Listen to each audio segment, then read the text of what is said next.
కావాలంటే కొన్ని కంపెనీల ఉద్యోగులకు పండగే బోనస్ గిఫ్ట్స్ స్వీట్స్ ఇస్తుంటాయి యాజమాన్యాలు. అయితే హర్యానాలో ఓ కంపెనీ ఇచ్చిన స్వీట్స్ను తిరస్కరించారు ఉద్యోగులు. ఆ స్వీట్ బాక్సులను ఏకంగా కంపెనీ గేటు వద్దే విసిరి పారేశారు. హర్యానా గనౌర్ పారిశ్రామికవేడలో జరిగింది ఈ ఘటన. దీపావళికి బోనస్ ఇస్తారని సంస్థ ఉద్యోగులు ఆశించారు. కానీ సోన్ పాపిడి స్వీట్ బాక్స్ ఇవ్వడం వారి ఆగ్రహానికి కారణమైంది. బోనస్ ఇవ్వకుండా కేవలం సోన్ పాపిడి డబ్బా ఇవ్వడం పట్ల తీవ్ర అసంతృప్తికి గురైన ఉద్యోగులు ఆ స్వీట్ ప్యాకెట్లను పట్టుకుని వచ్చి కంపెనీ గేటు ముందు పడేశారు. హర్యానా ఘటన ఉద్యోగుల్లో పెరుగుతున్న అసంతృప్తికి నిదర్శనంగా నిలిచింది.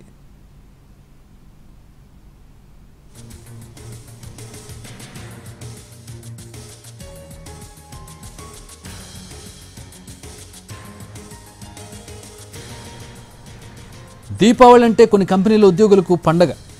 బోనస్ వస్తుంది, గిఫ్ట్స్ స్వీట్స్ వస్తూ ఉంటాయి.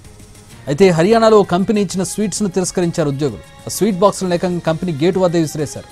హర్యానా గనౌర్ పారిశ్రామికవేడలో ఈ ఘటన జరిగింది. దీపావళికి బోనస్ ఇస్తారని సంస్థ ఉద్యోగులు ఆశించారు. కానీ కేవలం సోన్ పాపిడి స్వీట్ బాక్స్ ఇచ్చి సరిపెట్టడంతో వారు ఆగ్రహం వ్యక్తం చేశారు. బోనస్ ఇవ్వకుండా కేవలం సోన్ పాపిడి డబ్బా ఇవ్వడం పట్ల తీవ్ర అసంతృప్తికి గురైన ఉద్యోగులు ఆ స్వీట్ ప్యాకెట్లను పట్టుకొచ్చి కంపెనీ గేటు ముందు పడేశారు. హర్యానా ఘటన ఉద్యోగుల్లో పెరుగుతున్న అసంతృప్తికి నిదర్శనంగా నిలిచింది.